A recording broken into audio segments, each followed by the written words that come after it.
Crown rule. So 1853 charter act వరకు కంపెనీని కంప్లీట్గా ఓన్లీ అడ్మినిస్ట్రేషన్కి అయిపోతుంది కంపెనీ. సో ఇప్పుడు క్రౌన్ అనేది అంటే డైరెక్ట్ బ్రిటిష్ రూల్ అనేది స్టార్ట్ అవుతుంది. డైరెక్ట్ బ్రిటిష్ రూల్ అంటే ఎట్లా? ఇప్పుడు బ్రిటిష్ సెక్రటరీ ఆఫ్ స్టేట్ అంటారు ఆఫీస్ని, అంటే మన ఇండియాకి ఆఫీస్. ఈయన వీళ్ళ వైస్రాయ్ని ఇక్కడ పెడతారు. సో వైస్రాయ్ అనే పోస్ట్ ఈ act government of India act 1858 or good government act అంటారు. అంటే ఏంటిది, ఇప్పటి మీకు ఒక రెస్పాన్సిబుల్ గవర్నమెంట్ ఇస్తున్నాం అట్లా అన్నారు. సో ఫస్ట్ పాయింట్ ఏంటిది, it was directly under the crown. So అందుకే ఇవన్నీ రీజన్స్ ఎందుకు 1857 రివోల్ట్ అవుతుంది. సో ఈఐసి వేస్ట్ అని అర్థమైపోతుంది. సో వీళ్ళతో కాదు, మనమే ఇంకా డైరెక్ట్ రంగంలోకి దిగుతాం అనిపిస్తుంది బ్రిటిష్కి. సో అప్పటి నుంచి క్రౌన్ రూల్ అనేది స్టార్ట్ అవుతుంది 1857. Okay. So so under the crown ఒకటి అండ్ సెక్రటరీ ఆఫ్ స్టేట్ ఒకటి. ఆయన డైరెక్ట్ బ్రిటిష్లో ఉంటాడు, ఇంగ్లాండ్లో ఉంటాడు ఆయన. సో ఆయన కింద ఎవరు ఉంటారు? వైస్రాయ్. సో అట్లా అపాయింట్ అయిన ఫస్ట్ వైస్రాయ్ ఎవరు? Canning was the first viceroy to be appointed by the secretary of the state for India. ఇంకా ఈ డైరెక్టర్స్ బోర్డు కంట్రోల్ ఇక ఏసీఏ లేదు, ఇంకా ఆ బోర్డు అవన్నీ వెళ్ళిపోయినాయి, అవన్నీ తీస్తుంది. ఓకే.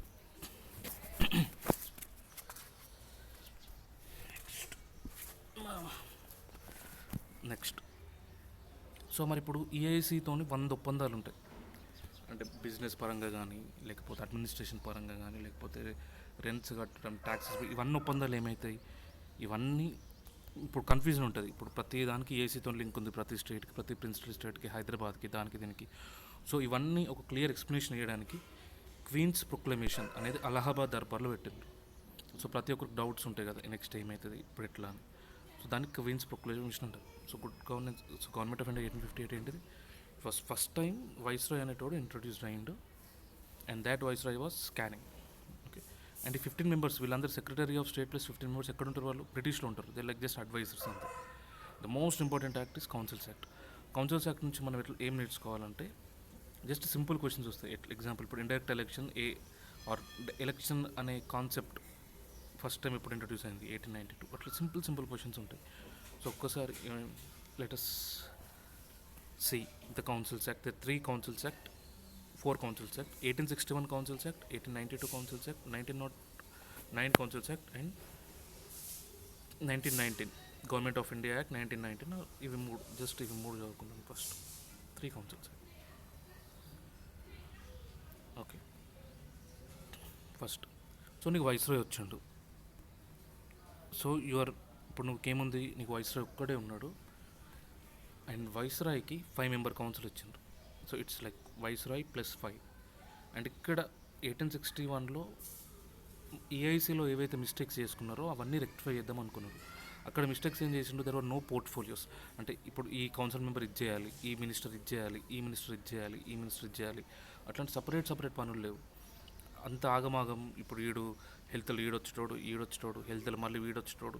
సో అట్లా ఒక కన్ఫ్యూజ్డ్ స్టేట్ అనేది క్రియేట్ అయింది. సో అట్లా ఉండకుండా 1861 ద కౌన్సిల్స్ యాక్ట్ ఫస్ట్ వచ్చిన వెంటనే ఇట్ స్టార్టెడ్ లైక్, నీకు ఇది, నువ్వు హెల్త్ మినిస్టర్, నువ్వు హెల్త్ చూసుకో, నువ్వు ఎడ్యుకేషన్ చూసుకో, నువ్వు రెవెన్యూ చూసుకో, నువ్వు ఫైనాన్స్ చూసుకో. ఇట్లా ఒక ఫైవ్ శాఖలు ఇచ్చిండ్రు. ఫైనాన్స్, రెవెన్యూ, ఇంపార్టెంట్వి. ఓకే. అండ్ సో వీళ్ళందరూ చేస్తారు. And most important is ordinances అనేవి స్టార్ట్ చేసిండ్రు. ఆర్డినెన్స్ అంటే ఎవ్వరు లేనప్పుడు వైస్రాయ్ తన ఓన్ డిస్క్రిప్షన్ మీద కొన్ని రూల్స్ చేయొచ్చు with last for 6 months. And ఇప్పటికీ అది కంటిన్యూ అవుతుంది. Very important. 6 months act or 6 month ordinance was introduced by 1861 act. And most important is Lord Canning expanded is council. ఆ ఎక్స్పాండెడ్ కౌన్సిల్లో అంటే ఈ V+6లో Indians are not allowed. So V+6 కాకుండా ఇంకొందరు ఎక్స్పాండెడ్ కౌన్సిల్ ఉండే. సో వాళ్ళలో ఫస్ట్ టైం 3 ఇండియన్స్ని పెట్టిండ్రు. So 3 Indians were first time nominated to the expanded council of viceroy. So ఆర్డినెన్సెస్తో పాటు సో ఇది V+6 కౌన్సిల్. సో ఈ కౌన్సిల్కి ఎక్స్ట్రాగా ఇంకొక ఎక్స్పాండెడ్ కౌన్సిల్ వచ్చింది. ఆ కౌన్సిల్లో అఫీషియల్ మెంబర్స్ ఉంటారు అంటే వీళ్ళు బ్రిటిష్ వాళ్ళు అయి ఉంటారు మ్యాక్సిమం, బ్రిటిష్ ద్వారా నామినేట్ అయి ఉంటారు. అండ్ నాన్ అఫీషియల్ మెంబర్స్ ఉంటారు. అండ్ ఎప్పుడు ఈ మెజారిటీ అనేది వాళ్ళకే ఉంటుంది. And non official members first time Raja of Banaras, Raja of Patiala and doctor Dinkar Rao, ఈ ముగ్గురిని ఈ ఎక్స్పాండెడ్ కౌన్సిల్లో పెట్టుకున్నారు. సో 3 ఇండియన్స్, ఆ 3 ఇండియన్స్ పేర్లు ఏంటి అని అడుగుతారు. Very very important. 1861 act, 1861 act ordinances. So ఆ ఆర్డినెన్సెస్లో హెల్ప్ చేయడానికి Raja of Banaras, Raja of Patiala and doctor Dinkar Rao, వీళ్ళు ముగ్గురు. అండ్ ఇంకొకటి, ఇప్పుడు మనకి కంప్లీట్ సెంట్రలైజేషన్ అనేది అయింది 1833తోని. Reach the peak. అంటే ఇంకా ప్రొవిన్షియల్ వాళ్ళు కంప్లీట్ వాళ్ళ ఇండిపెండెన్స్ని కోల్పోయి కంప్లీట్ కిందకి వచ్చింది. సో ఇదేం చేసింది, very important. So it started decentralisation. Decentralisation ఏంటిది? సెంట్రలైజేషన్ పవర్ ఎట్ సెంటర్ని సెంట్రలైజేషన్ అంటాం. ఇది పవర్ ఎట్ సెంట్రల్ని సెంట్రలైజేషన్ అంటాం. What is decentralisation? డీసెంట్రలైజేషన్ ఏంటిది? పవర్ని పంచడం. సో ఇక్కడ ఏమవుతుంది, మద్రాస్కి పవర్ పంచిండ్రు, ముంబైకి, అండ్ దాంతోపాటు Bengal, north west frontier province and Punjab. So it side. So provincial legislatures అంటే వాళ్ళు రూల్స్ పెట్టుకోవచ్చు అనేది 1861 ద్వారా ఇచ్చింది. సో 1861 అంటే మనకు ఫస్ట్ గుర్తురావాల్సింది 6. ఈ 6 నుంచి మనం ఏం తెచ్చుకోవాలి, 6 మంత్ ఆర్డినెన్స్ ఒకటి, ఓకే. అండ్ ఈ V+, ఫస్ట్ ఇనిషియల్లీ 5 ఉండే, ఆ తర్వాత 6 చేసిండ్రు. సో ఈ V+6 ఇన్ కౌన్సిల్ ఒకటి. అండ్ ఇంకొకటి ఏంటిది, ఈ ఆర్డినెన్సెస్కి హెల్ప్ చేయడానికి ఎవరు 3 మెంబర్స్ కావాలి. ఆ 3 మెంబర్స్ని వీళ్ళ లోపల పెట్టలేరు, because this is the executive council. And వాళ్ళ పోర్ట్ఫోలియోస్, వాళ్ళ మినిస్ట్రీస్.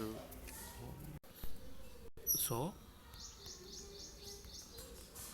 61 కౌన్సిల్స్ యాక్ట్లో ఏమేమి ఉంటాయమ్మా? So it introduce 6 portfolio system, 6 month ordinance. And ఆర్డినెన్స్కి హెల్ప్ చేయడానికి 3 members, Raja of Banaras, Raja of Patiala and sir Dinkar Rao, ఓకేనా. అండ్ వీళ్ళు పెట్టిన కండిషన్ ఏంటిది, to revive the provincial legislatures of what అనేది మనకి దట్స్ ఇర్రెలవెంట్. మనకి ఏంటి, డీసెంట్రలైజేషన్ స్టార్ట్ అయింది. సో వీళ్ళ వల్ల మనకి ఏం స్టార్ట్ అవుతుంది, డీసెంట్రలైజేషన్ స్టార్ట్ అవుతుంది. So decentralisation started with 1861 councils act, ఓకేనా. నెక్స్ట్ 1861 తర్వాత మళ్ళీ 30 ఇయర్స్కి 1892లో కౌన్సిల్స్ యాక్ట్ అనేది స్టార్ట్. ఇంకొక కౌన్సిల్స్ యాక్ట్ వస్తుంది, 1892 కౌన్సిల్స్ యాక్ట్. దాంట్లో ఏం చేసిండ్రు, అడిషనల్ మెంబర్స్ని ఇంక్రీజ్ చేసిండ్రు. అంటే అడిషనల్ ఎక్స్పాండెడ్ కౌన్సిల్లో మనకు అవసరమా కాదు. It's not in the perspective examination ఆలోచించాలి. మనం చదివేటప్పుడు ఇది అవసరం లేదు, ఎగ్జామ్ అక్కడ ఫ్రేమ్ చేయడానికి ఛాన్స్ లేదు. So nominated at central and state levels. So central లెవెల్లో, స్టేట్ లెవెల్లో స్టార్ట్ అయింది. ఇంకా మోస్ట్ ఇంపార్టెంట్ ఇస్ ఎట్లా స్టార్ట్ అయింది. ఇప్పుడు దీంట్లో జమీందార్స్ ఉంటారు, మున్సిపాలిటీస్ ఇవన్నీ ఉంటాయి కదా లోకల్, చిన్న చిన్నవి డిస్ట్రిక్ట్ బోర్డ్స్. విను. సో అక్కడి నుంచి ఇండైరెక్ట్ ఎలక్షన్ అనేది స్టార్ట్ అయింది. ఇండైరెక్షన్ ఎట్లా జనరల్ ఎట్లా చేస్తారు. So they called it nominated. అక్కడ ఇండియన్ పాలిటీలో ఒక పాయింట్ ఉంటుంది, it was like not like Purnima your nominated, అట్లా కాదు.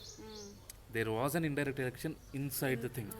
So you consider municipal or something like district board, there 3-4 members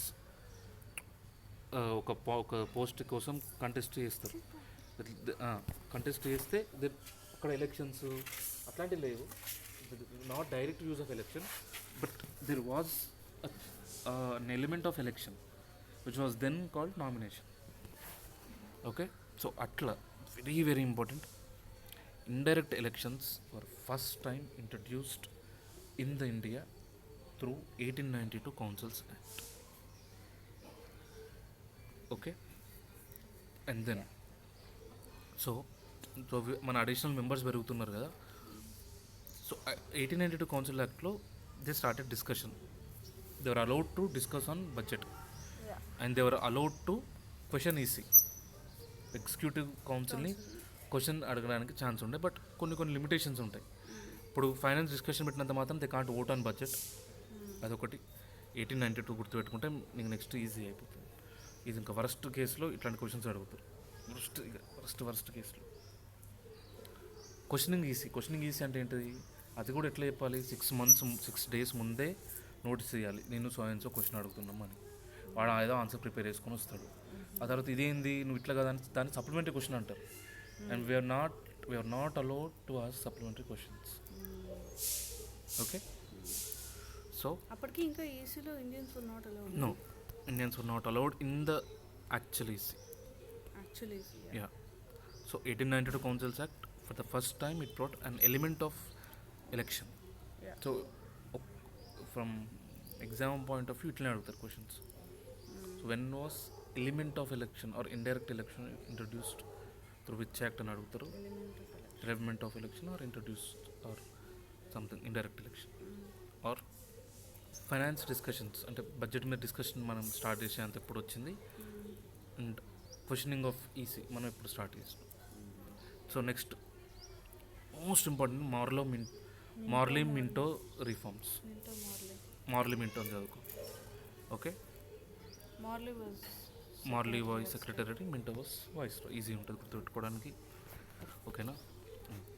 Minto Morley reforms one of the ఒక landmark in Indian history, political history.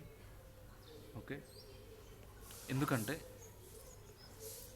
ఈసీకి, viceroy's executive కౌన్సిల్కి for the first time Indians were allowed.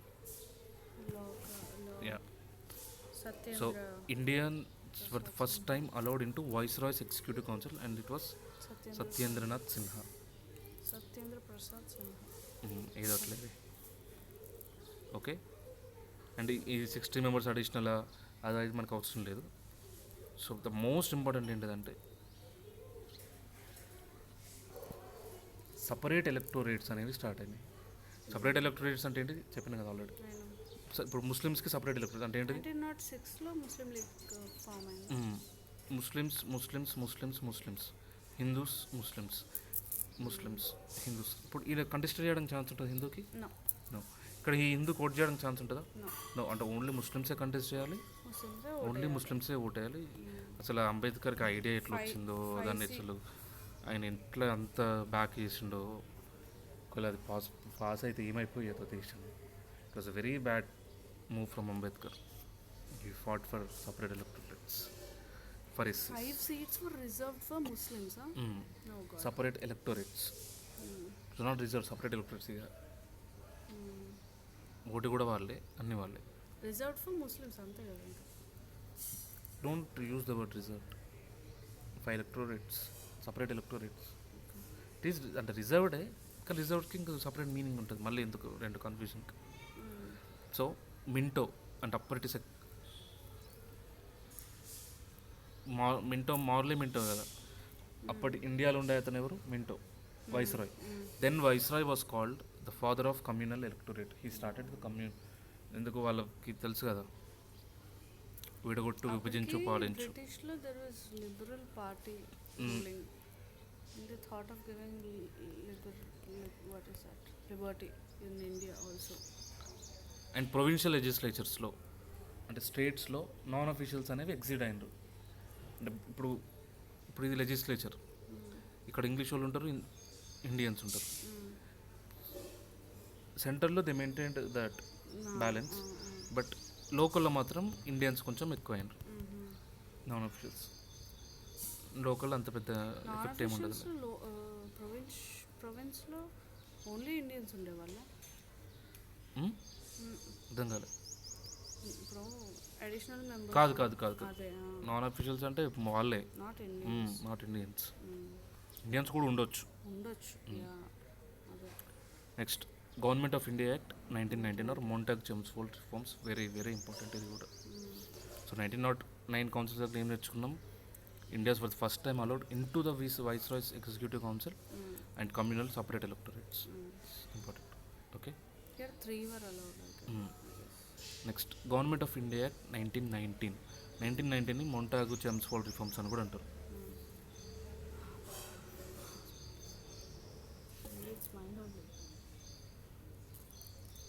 Okay, next so దీనికి ముందు 1917 declaration అనేది ఒకటి ఇస్తారు. దాంట్లో ఏం చెప్తారంటే మేము ఇండియాకు ఒక రెస్పాన్సిబుల్ గవర్నమెంట్ ఇస్తామంటారు. సో ఈ 1917 డిక్లరేషన్తోనే Annie Besant home rule league ఆపేసుకుంటుంది. ఓకేనా. So very important. It divided central legislature into upper house and lower house bicameralism. Preamble అంటే ఏంటిది? అప్పర్ హౌస్ అంటే ఎవరు? House of lords, senates or Rajya Sabha అనుకుందాం మనం ప్రస్తుతం. ఇది లోవర్ హౌస్ అంటే లోక్సభ, కామన్స్. సో అట్లా అట్లా ఏమైంది నీకు? పైన అప్పర్ హౌస్ లోవర్ హౌస్ అనేది స్టార్ట్ అయింది. అండ్ ఇప్పుడు Rajya Sabha is called lower house or upper house? Upper house. Rajya Sabha is upper house, lower house is Lok Sabha. లో స్టేట్స్లో స్టేట్స్లో అట్లా ఏముండదు. లోవర్ హౌస్ అప్పర్ హౌస్ ఏముండదు. MLC is what? అట్లా ఉండదు. లోవర్ అప్పర్ అని ఉండదు. బికాజ్ అన్నిట్లో ఎమ్మెల్సీ లేదు నాకు తెలిసి, అన్ని స్టేట్స్లో లేదు. లోవర్ అప్పర్ ఉండదు అన్నిట్లో. Okay, I got. నేను అదే చెప్తా కదా. So most important and most probable question is elections.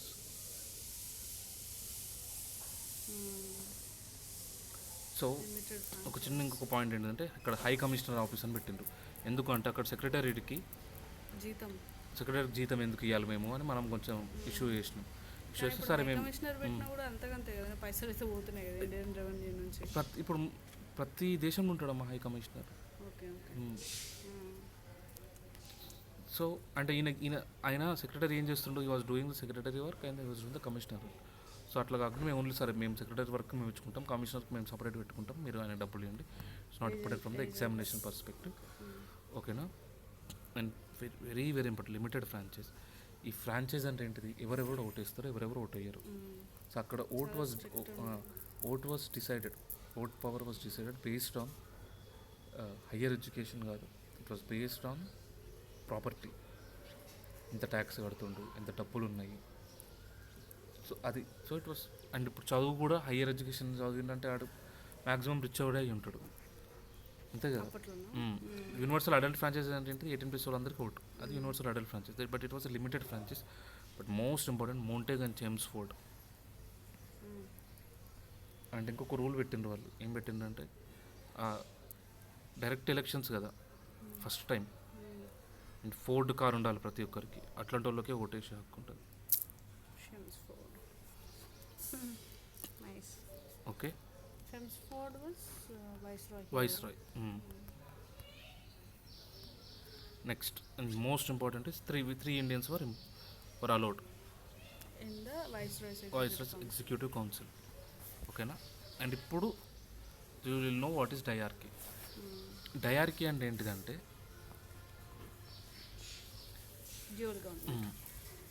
అంటే ఒకటే స్టేట్ని ఆర్ కంట్రీని 2 రకాలుగా పాలిస్తారు.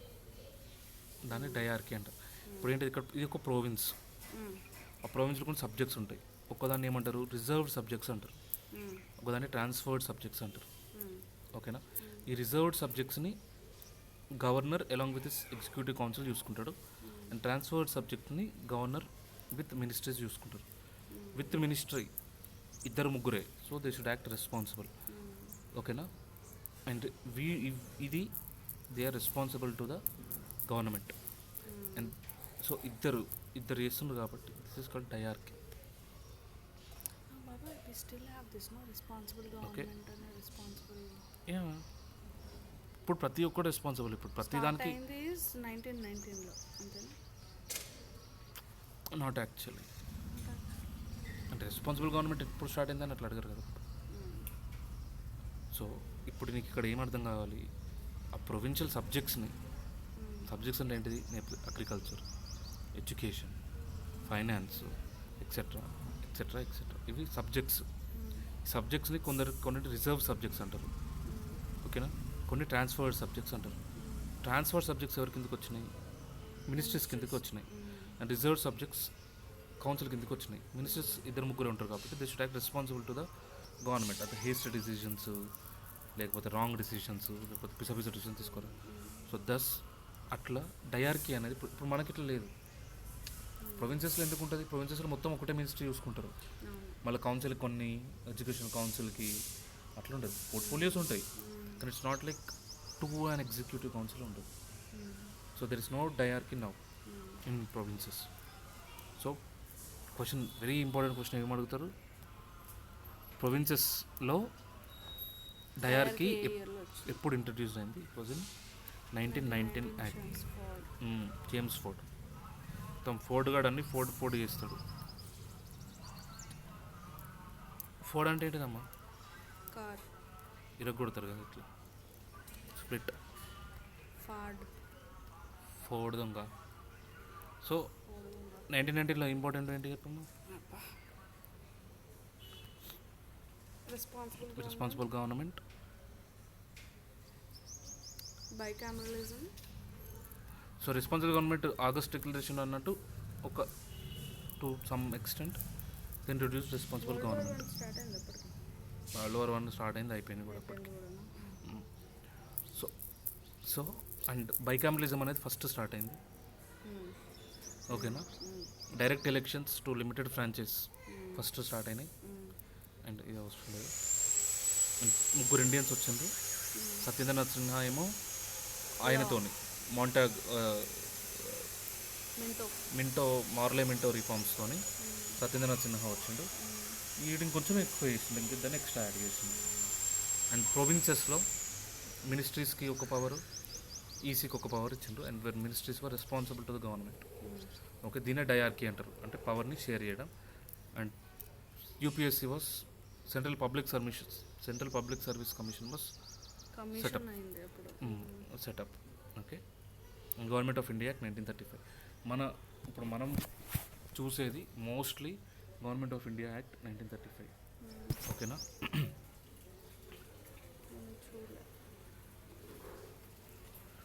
ఈ వీడియో చూడలే, అవసరం లేదు. వాళ్ళు ఏమనుకున్నారు, ఇండియా అని ఒక ఫెడరేషన్ లాగా చేద్దాం అనుకున్నారు. But India became an union. తేడా ఏంటది నీకు తెలుసు? తేడా, it is agreement, it is like binding on states. And provinces was a failure, abolished. Most important అమ్మేది.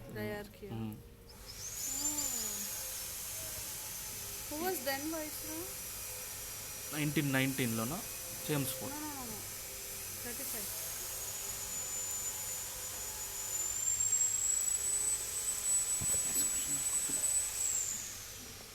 సో ఇది 1935లో ఫస్ట్ ఆల్ ఇండియా ఫెడరేషన్ అనేది ఫామ్ అయింది. చేద్దాం అనుకున్నారు, but it couldn't be formed. And ఇప్పుడు కొన్ని పవర్స్ పోగా రెసిడ్యూరీ పవర్స్ ఉంటే అది వైస్రాయ్కి ఇవ్వాలి. జనరల్ మనం ఎక్కడ ఇస్తాం? సెంటర్కి ఇస్తాం. It was taken from Canada. But centre కాకుండా వైస్రాయ్కి ఇవ్వాలి. వైస్రాయ్ కూడా సెంటరే జనరల్గా. బట్ తర్వాత మనకి వైస్రాయ్ అనే ఇన్స్టిట్యూషన్ పోయింది కాబట్టి it was to the center. And if question was ask like residuary powers వైస్రాయ్కి వేరే టేకెన్ ఫ్రమ్ అంటే టక్కన మన Canada from government of India act 1935. And very important, it introduce provincial autonomy. మనకు అదే ఫాలో అవుతుంది. Provinces to some extent are autonomous. ఇప్పుడు autonomous కదా మనం. ఆటోనమస్ అంటే ఏంటి? మనం పాలించుకుంటాం. But we are ultimately we are responsible to the India, government of India. So అట్లా 1935లో సరే. సో నీకు you should like connect the dots. Okay, 1919లో there was this thing called provincial diarchy introduce, which was a flop. So next వచ్చిన act ఏంటిది? 1935. So 1935లో provincial డయార్కీని తీసేసి they gave that autonomous thing. So మీరు ఇది మళ్ళీ సపరేట్ రెస్పాన్సిబిలిటీ అవుతుంది. So we are giving you the autonomous power. So rule but కొంచెం responsibility. That was the provincial autonomy. It was introduced in 1935. Okay, and it introduced bicameralism at provinces. So which was very useless. ఇప్పుడు కూడా useless bicameralism. అది జనరల్గా ఇప్పుడు bicameralism దేనికి వాడతాం తెలుసా? ఎమ్మెల్యేస్కి ఇప్పుడు కవితకి సీట్ ఎమ్మెల్యే గెలగలేదనుకో ఎమ్మెల్సీ గంతకు తప్ప దేనికి వాడతారు ఇప్పుడు. అన్ని స్టేట్ లేవు, ఓన్లీ 7 స్టేట్స్లో ఉంటుంది. 7. సో అది bicameralism at provinces. And it extended that 1909 separate ఎలక్టోరేట్ని ఎక్స్టెండ్ చేసింది ఉమెన్కి, ఎస్సీస్కి. It was a failure. Okay, 1935 it was not important. And most important is RBI and supreme court. Supreme court already ఒక Bengal. 70 బాగుంది కదా, that just like mostly ఒక provincial thing that it is federal court of India ఇది. Oh, this later became supreme court of India. okay. ఓకేనా? This formed at Delhi? Delhi? Delhi. And RBI ఇండియాకి డబ్బులు అది ఇది కూడా స్టార్టెడ్ విత్ 1935 గవర్నమెంట్ యాక్ట్. మిగతా అన్ని 1935లో ఇద్దాం. స్టేట్ పిఎస్ఎస్ కూడా యూపీఎస్సి 1919లో స్టార్ట్ అయితే state PSS the next thing అప్పుడు స్టార్ట్ అయింది. 1919లో Public Service Commission was formed. Set up. That was not in states, huh? No state separate Center అది. స్టేట్ పిఎస్సీస్ were started in 1935. 1935 government act. ఓకేనా?